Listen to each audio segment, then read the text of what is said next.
Lucas capítulo 7. Nós vamos fazer a leitura dos versos 11 até o 17. Diz então assim a palavra do Senhor. Em dia subsequente dirigiu-se Jesus a uma cidade chamada Naim, e iam com ele os seus discípulos e numerosa multidão. Como se aproximasse da porta da cidade, eis que saía o enterro do filho único de uma viúva, e grande multidão da cidade ia com ela. Vendo-a, o Senhor se compadeceu dela e lhe disse: Não chores. Chegando-se, tocou o esquife e, parando os que o conduziam, disse: Jovem, eu te mando, levanta-te. Sentou-se o que estivera morto e passou a falar, e Jesus o restituiu à sua mãe.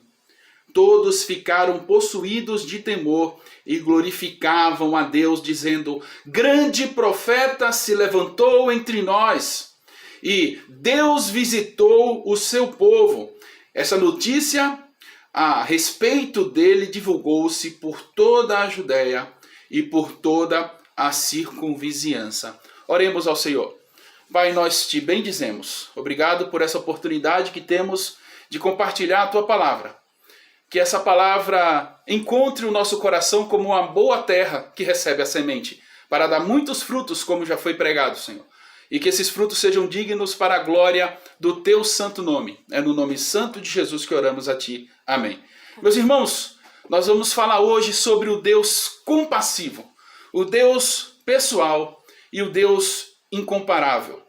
Jesus ele dá sinais de um caráter compassivo em meio às multidões. Ele busca oferecer a essas pessoas o seu ensinamento, ainda que muitas dessas estejam só buscando, muitas das vezes, o pão ou mesmo os seus milagres.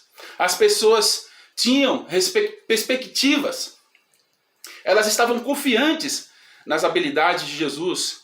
Spurgeon diz sobre esse texto: Vejam, meus irmãos, como o Senhor Jesus está disposto a salvar. Curou a mulher que tocou as suas vestes no meio da multidão, quando ela estava a caminho da casa. Uma pessoa bem diferente. Da taça da graça do Senhor, o simples transbordar e gotejar são maravilhosos. Aqui, Jesus dá vida ao morto. Enquanto está a caminho, distribui a sua misericórdia à beira da estrada. Enquanto ele está a caminho daquela cidade, ele vai distribuindo a sua graça, ele vai distribuindo a sua misericórdia. Por isso o Senhor é compassivo em meio à multidão. Mas ele não é compassivo só em meio à multidão que carece e que precisa da sua graça e da salvação. Ele também é compassivo na particularidade.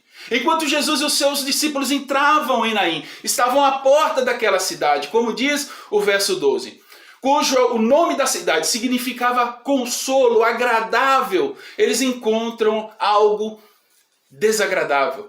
Eles encontram uma procissão que deixava a cidade, uma comitiva que vinha de encontro à comitiva dele, que estava de encontro à felicidade que eles transbordavam ali em seus rostos. O Senhor vê uma triste cena, um cortejo fúnebre, um defunto que era conduzido para ser sepultado por uma mãe desconsolada, uma mãe que, por uma última vez, levava o seu filho a algum lugar, mas não mais como outrora ela levou, quando levava para a sinagoga, quando era criança, quando o conduzia no mercado para comprar algum mantimento. Agora, ela conduzia o seu filho para o sepulcro. Ela levava o seu filho uma última vez, de forma trágica. Aquela caravana encontrou Jesus.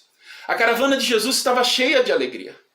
Não podia ser menos que isso. Não dá para imaginar que essa caravana estivesse triste, tal como a outra. Havia risos, cantos, havia felicidade de salvação daqueles que estavam andando com Jesus e vendo os sinais que ele promovia. Podemos imaginar risos ali, canções e alegres cânticos. Esse é o tipo de procissão, meus irmãos, que Jesus conduz. O texto não revela a causa da morte. De fato, não diz, Lucas não narra como aquele menino morreu, como foi possível a morte daquele menino. Não existe essa preocupação. Até se imagina que provavelmente ele fosse muito querido na cidade, porque havia uma multidão que seguia. Mas, meus irmãos, nós bem sabemos que cortejos fúnebres antigamente eram muitas das vezes até pago carpideiras que pudessem chorar. Pessoas que choravam sobre o morto. Então não podemos afirmar que aquela multidão de fato tivesse algum compromisso, algum vínculo afetivo de fato com aquela viúva. As pessoas estavam ali, mais provavelmente por alguma obrigação cultural. É comum isso acontecer. Mesmo no Nordeste, na minha cidade, é comum, quando uma pessoa morria na cidade, as pessoas que estavam nas beiras das calçadas, estavam ali tendo seus momentos de conversa, de diálogo, quando o cortejo passava. Todos paravam, em respeito à família, em respeito ao morto que ali jazia. E paravam o que estavam fazendo até que esse passasse. O texto alude à fragilidade e os dilemas que as mulheres viviam em Israel, provavelmente ali, mesmo antes do primeiro século em Israel, no histórico da vida das mulheres em Israel, nós podemos perceber que elas eram de fato as mais fragilizadas. Não que não houvesse lei que as guardasse, as haviam. Mas muitas das vezes elas não eram respeitadas. Lembremos de Ruth, que foi recuperada por Boaz, que cumprindo a lei fez a recuperação daquela mulher. 1 Coríntios 7:8, trate adequadamente as viúvas que são realmente necessitadas, pelos quais Deus tem uma preocupação especial. Essas viúvas se encaixavam nessa descrição que o apóstolo Paulo dá. Lucas então parece aqui narrar uma cena que congela todos, porque ambos estão se encontrando. Há um choque entre a viúva e o seu cortejo, entre Jesus e o seu cortejo. Mas um milagre operado está ali para acontecer, meus irmãos. Aquela mulher que chorava, que lamentava o seu infortúnio, que sentia um buraco, um vazio profundo na alma, agora conhece o Senhor. E o Senhor, conhecendo bem aquela cultura, sabendo o sofrimento, aquilo que aguardava aquela viúva, porque além de viúva, agora perdia o seu filho. Ela era pobre, padeceria necessidades, não tinha um resgatador, não tinha alguém que iria ao seu encontro, mas o resgatador real, genuíno, das nossas almas, agora estava ali para socorrer aquela mulher. Particularmente, Jesus então vê o seu sofrimento. Jesus sabe o que é sofrer a perda de um amigo. Ele chorou quando Lázaro morreu. Jesus conhece as nossas aflições humanas. Sua compassividade tem um alcance particular para nós. Ele sabe as dores que nós passamos, que sofremos muitas das vezes. E a sua misericórdia, ela se estende para nós. Ele é mais do que apenas um rabino, mais do que apenas um filósofo, mais apenas do que um profeta do amor. Jesus, ele vai além do cumprimento das obrigações religiosas. A sua atitude nos traz, de fato, um conhecimento de Deus. Nos traz, de fato, uma compreensão de que Deus, ele é compassivo. Nos versos 12 e 13, nós percebemos isso. Por 2 vezes, no mínimo, esta viúva sentiu a gélida mão da morte abrir o seu peito. Foi o seu marido, o seu esposo, e agora o seu filho. Jesus não se compara em nada aos religiosos descomprometidos do seu tempo. Ele está comprometido com a dor alheia, e Lucas faz naturalmente a gente imaginar essa cena. Entrarmos na mente entrarmos naquele momento e ver as pessoas olhando para Jesus. Tentar imaginar o que Jesus olhou e viu naquela mulher. De fato, meu irmão, com certeza, ele sabia do desespero dela. Pessoas desesperadas quase sempre chamam muito a atenção do Senhor. Ele aparece muitas das vezes e traz solução para as nossas vidas quando se esgotam todas as nossas possibilidades. E então, muitas das vezes, vemos o agir do Senhor, vemos a sua compassividade justamente quando se esgotam as nossas capacidades e as nossas possibilidades. Ele vem e traz solução. Ele lida de um modo diferenciado com as nossas dores, com os nossos sofrimentos. Ele nos instrui de modo prático a olhar para Ele, a ver nele a possibilidade. Por isso Jesus se dirige de forma compassiva àquela mulher, instrui aquela mulher que ela veja que Ele está ali, que Ele é Senhor da vida.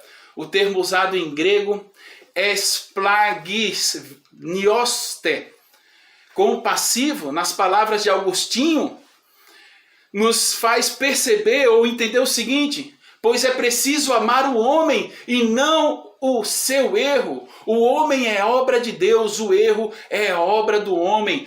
Ama a obra de Deus e purifica a obra dos homens. Foi isso que Jesus fez ali.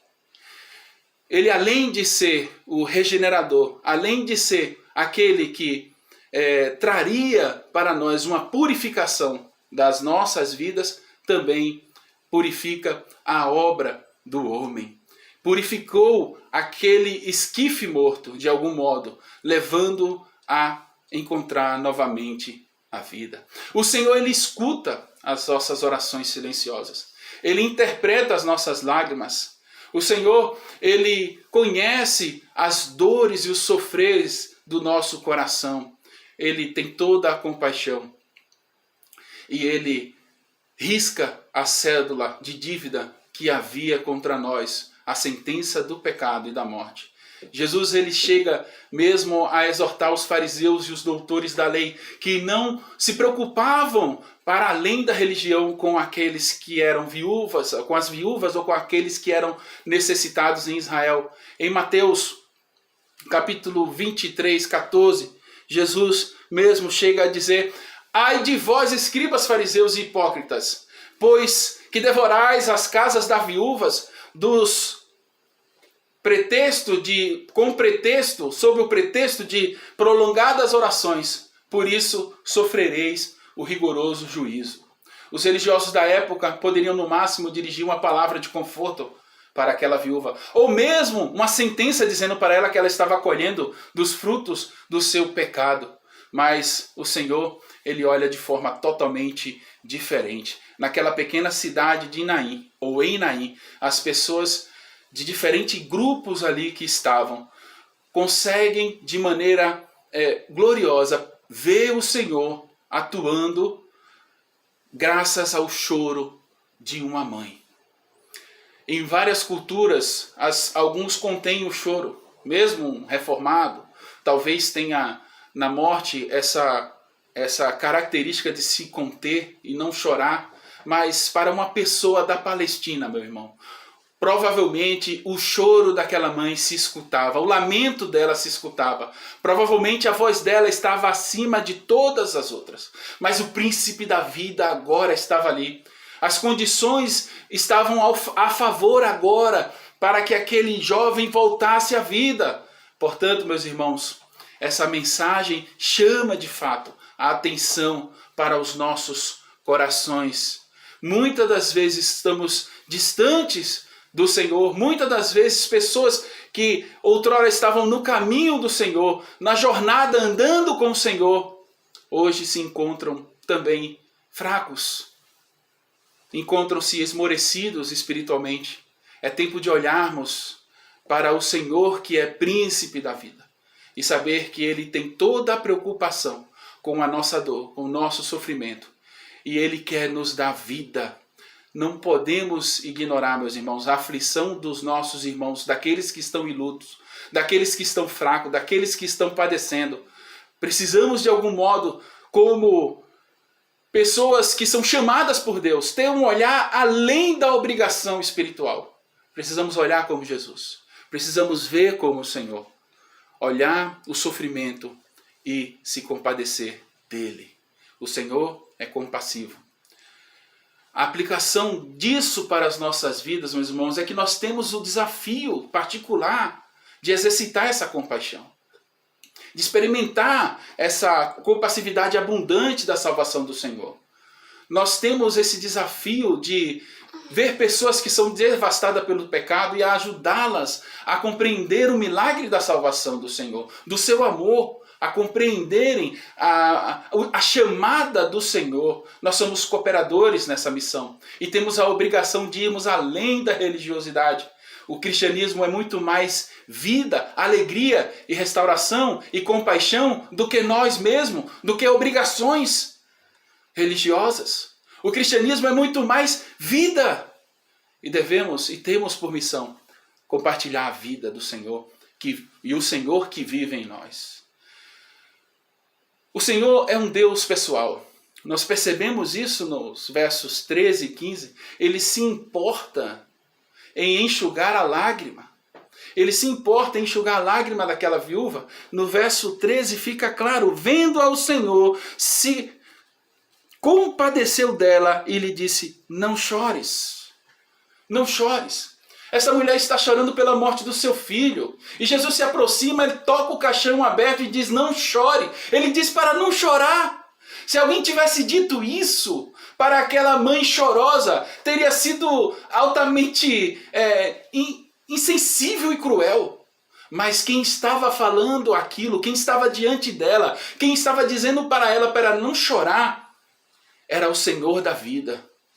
Ainda que isso aparentemente possa soar frio e insensível da nossa parte, se nós agíssemos assim, o choro é de fato uma parte importante do processo do luto. As lágrimas fazem parte do processo de despedida. Isso é algo que faz bem ao coração e graças a Deus que o Senhor deixou isso para nós. Então o Senhor, a dizer não chore, ele não estava sendo insensível de forma alguma. Ao dizer não chore, ele disse com o coração tocado pelos sentimentos de uma enfermidade que havia ali na humanidade, naquela mulher que o pecado leva à morte. Ele conhecia e sentia bem o coração, a dor. Quando Jesus viu Maria chorando no túmulo de seu irmão Lázaro, a Bíblia diz que ele ficou profundamente comovido, conturbado em seu espírito. João 11 nos mostra isso, nos deixa claro. Então nós somos informados muito mais, dizendo que Jesus então chorou. Não chorar, não porque é errado expressar tais emoções, mas porque ele queria que ela tivesse fé. O que Jesus queria é que ela tivesse fé e conhecesse, soubesse que ele estava ali agora para dar cabo daquele momento de dor, daquela dificuldade, daquele sofrimento que ela estava passando. Jesus então deixa claro que ele tinha vindo para que pudesse tirar a sua dor. Ele tinha vindo para tirar a dor daquela mulher, para ressuscitar seu filho que estava morto.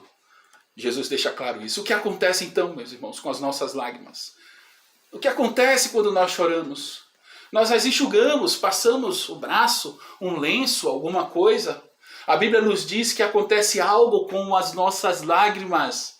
As lágrimas dos crentes, conforme o Salmo 56:8 nos diz que ele pega as nossas lágrimas e coloca em uma garrafa.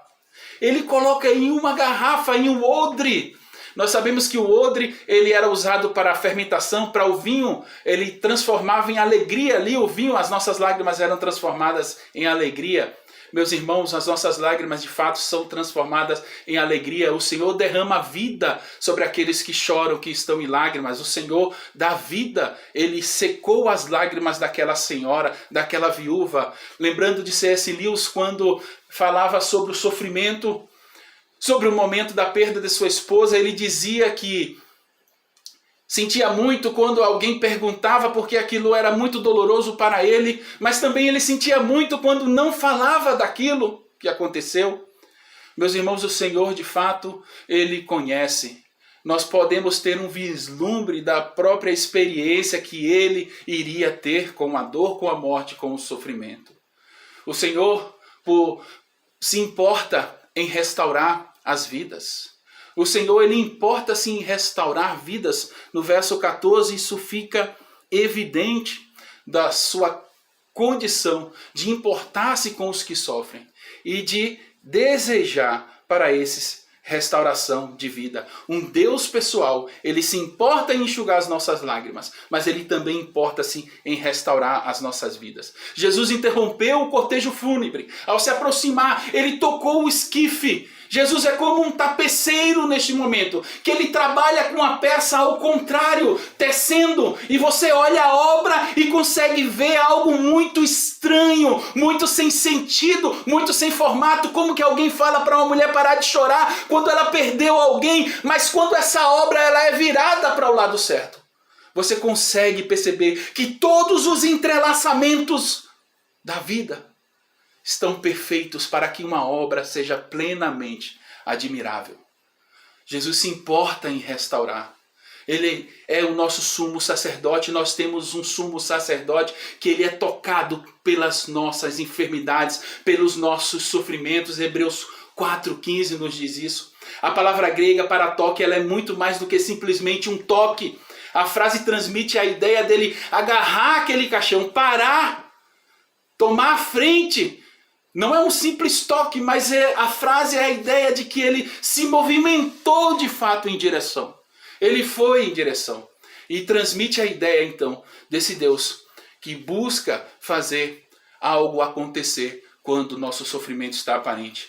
O Antigo Testamento afirma claramente que ao entrar em contato com o cadáver, algo cerimonialmente acontece e uma pessoa, ela profana de algum modo, ela fica impura. Levítico 21:10, Números também fala sobre isso. Era algo que apenas um membro da família podia fazer. Que imagem é essa, meu irmão? Que imagem é essa, minha irmã? O Senhor glorioso da vida, ele estende a mão para tocar o morto, de forma graciosa para trazer vida. Isso nos dá uma lição espiritual, isso nos traz um ensinamento espiritual.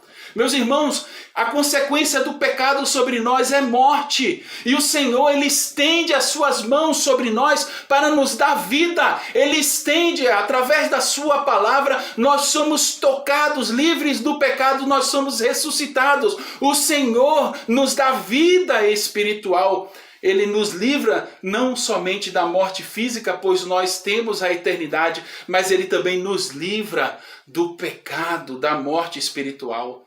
Tantos ali falavam, choravam, a voz do Senhor, ela faz sair do túmulo, ela faz sair da morte, ela ressuscita.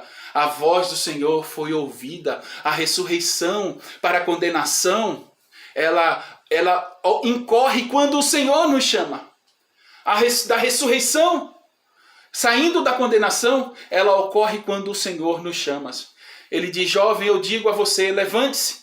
O jovem não conseguia ouvir outros gritos da mãe, não viu os gritos das pessoas que estavam ali, choravam, que lamentavam por ele, ou se aparentemente havia carpideiras que choravam, não se sabe, mas ele ouve a voz do Senhor.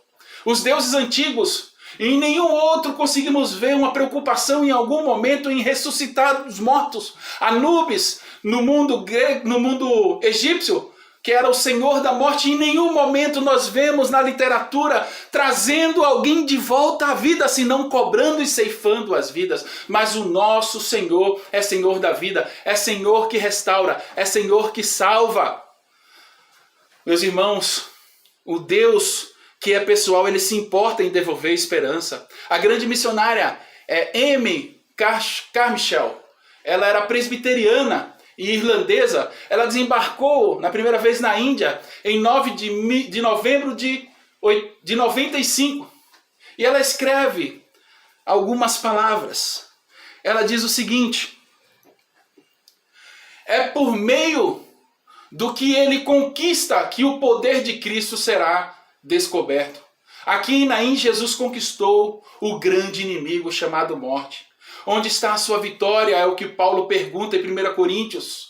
Ele pergunta: onde está a morte e a sua vitória? Jesus fez sua voz ser ecoada na eternidade. Outras vezes ele fez isso também com Lázaro, com a filha de Jairo ele também fez isso. Meu irmão, o consolo chegou para aquela mulher. As palavras de consolo de Jesus, não chorem, é as palavras de poder que trazem de volta aquele jovem à vida, que trazem de volta alegria àquela viúva. Nós, igualmente, temos muitos motivos às vezes para chorar. Temos tristeza, mas o Senhor, Ele é capaz de nos trazer alegria. Ele é capaz de nos trazer contentamento. É possível que essas pessoas que ressuscitaram tenham vivido aí mais 60 anos, tenham tido sua vida, levado a sua vida, mas em algum momento eles vieram a morrer novamente. Jesus Cristo, Ele traz uma nova ressurreição, uma ressurreição que de fato é diferente, uma ressurreição que é para a eternidade. Efésios 2:1 nós lemos: e vos vivificou, estando vós mortos em ofensas e em pecados. Nós, quando ainda éramos pecadores, nós vimos a luz de Deus brilhar para nós. Em algum momento passamos a ver no Senhor a possibilidade de vida, de restauração, de alegria. Nós passamos a ver que o Senhor se importa de fato em devolver para nós a esperança de vivermos uma vida abundante. Ele é um Deus incomparável, meu irmão. Ele é um Deus incomparável. Ele transforma o temor em glorificação. Nos versos 16, nós vemos o resultado desse milagre. Veio o medo sobre todos, veio o temor, veio a reverência que caiu sobre as pessoas que ali estavam. Mas o medo deu lugar ao elogio. Eles glorificaram a Deus. A palavra glorificado aqui vem da palavra onde extraímos a doxologia. Eles adoraram ao Senhor. O medo deu lugar à glorificação. Ele transformou o medo em glorificação. Imagine se você é uma daquelas pessoas que está levando o esquife e o esquife de repente se senta. De repente ele começa a falar. Você vai soltar aquilo com medo? Você vai... Que é isso que está acontecendo? E todos os olhos que estavam ali estatalados, que estavam abertos, bocas boquiabertas, pessoas que estavam então pasmas com o que aconteceu, agora viam aquela mãe que provavelmente também estava admirada, esquecer do medo, esquecer de que seu filho estava morto e simplesmente perceber que agora ele estava vivo, que ele foi devolvido para ela. Então as pessoas irrompem em glorificação e passam a dizer: um grande profeta se levantou entre nós. Deus visitou o seu povo. O Deus compassivo transformou o temor em dor, a tristeza em alegria. Tudo ali então resultou em glorificação, meus irmãos. Todos estavam extasiados, todos estavam abismados com aquele Deus que é incomparável, que é Senhor, que é Kyrios, que é todo-poderoso. Eles louvavam ao Senhor pelo aquele ato extraordinário de fazer uma pessoa voltar dos mortos. Nós não vemos isso constantemente. Se nós vemos alguém voltar dos mortos, meus irmãos, qual seria a reação que nós teríamos? No máximo nós vemos uma vez no SBT alguma pegadinha e nós conseguimos perceber a reação de uma pessoa quando alguém volta dos mortos. É assustador, alguns correm, outros ficam com medo. Imagine, meus irmãos, como não estavam ali as pessoas. Mas tudo isso deu espaço à glorificação, pois era o Senhor da vida que estava ali. Jesus começa a apresentar os sinais milagrosos. O cumprimento de seu caráter messiânico passa ali então a estar característico. Nós encontramos muitas ressurreições ali. Aconteceram muitas outras. Nós podemos olhar a viúva de Sarepta. Nós podemos pensar em outros momentos ali mesmo Eliseu com o filho da Sunamita. Mas todas essas pessoas voltaram um dia a morrer. Jesus Cristo, tal como esses profetas que eram credenciados pelo milagre, agora também mostrava a sua credencial e dizia: eu ressuscito os mortos, eu sou o Senhor da vida. O Senhor é Senhor da vida. Ele transforma misericórdia em fama. Depois de Jesus ressuscitar o homem morto, o milagre foi publicado perto e longe, todos passaram a ouvir, a anunciar, muitos testemunharam aquela história e provavelmente a chegar em casa deve ter contado: eu um dia vi um rabi, um mestre ressuscitar um homem dos mortos. Meus irmãos, nós de igual modo temos visto a misericórdia transformadora do Senhor e podemos entender o caráter compassível do Senhor. Nós podemos entender a sua pessoalidade e saber que Ele nos chama para a vida, que Ele nos chama dos mortos, que Ele reduz o efeito da morte e do pecado sobre nós, nos dando perdão. Nós de igual modo precisamos, meus irmãos, abrir os nossos lábios e proclamar a bondade desse Deus compassível. Meus irmãos, quantas igrejas não têm viúvas? Quantas igrejas não têm senhoras que estão com os seus filhos perdidos, como Terezinhas Calori, que buscam, como as mães da Sé, até hoje buscam filhos perdidos? Quantas pessoas nós sabemos que estão ali vivendo abandono? Mães que têm os seus filhos vivendo distante, são senhoras em nossas igrejas, estão abandonadas. Às vezes vão até para um abrigo, não que seja ruim, mas algumas simplesmente ficam lá abandonadas sem o cuidado. Meus irmãos, Cristo vê, olha e se compadece dessas pessoas. Nós somos chamados para espalhar o amor de Cristo.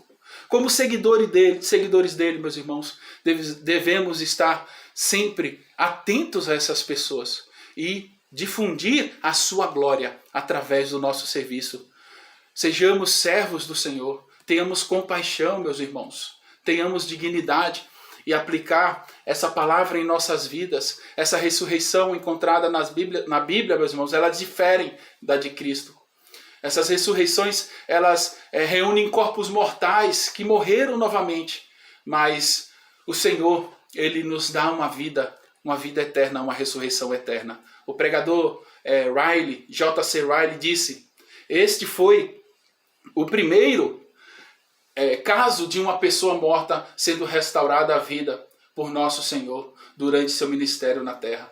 Este milagre poderoso é um emblema vivo do poder de Cristo para ressuscitar os mortos do pecado. É nisso que podemos nos fiar. É nisso que podemos confiar, que Ele pode salvar, ressuscitar os nossos filhos, os nossos queridos, aqueles que estão mortos no pecado, que estão na ruína. Devemos orar, devemos saber que um dia nós encontraremos a porta da entrada da cidade de Naim. Além dessa porta, estaremos à porta da cidade de Jerusalém e muitas ressurreições serão confirmadas. Muitas ressurreições espirituais daqueles que de fato estão com Cristo, confiam em Cristo e entendem que Ele é Senhor das nossas vidas. Nos versos 20 desse mesmo capítulo, o Senhor manda um recado para João Batista. Esse texto está interligado. E ele diz para ele, olha, diga a João Batista em resposta no verso 22, que diga para ele sim que eu sou o Messias, para a pergunta que foi feita, tu és o Cristo? Haviam perguntado isso para ele. Ele manda dizer então, diga para ele que os cegos veem, os coxos andam e os mortos se levantam. Jesus, Ele é incomparável. Ele é compassível. Ele enche-nos de esperanças eternas. Ele nos enxuga a lágrima do rosto. Ele é poderoso para nos salvar. Que Ele aplique a certeza e a compassividade, o amor de sua salvação em nossos corações, para que distribuamos essa graça para outros. No nome de Jesus. Que Deus nos abençoe.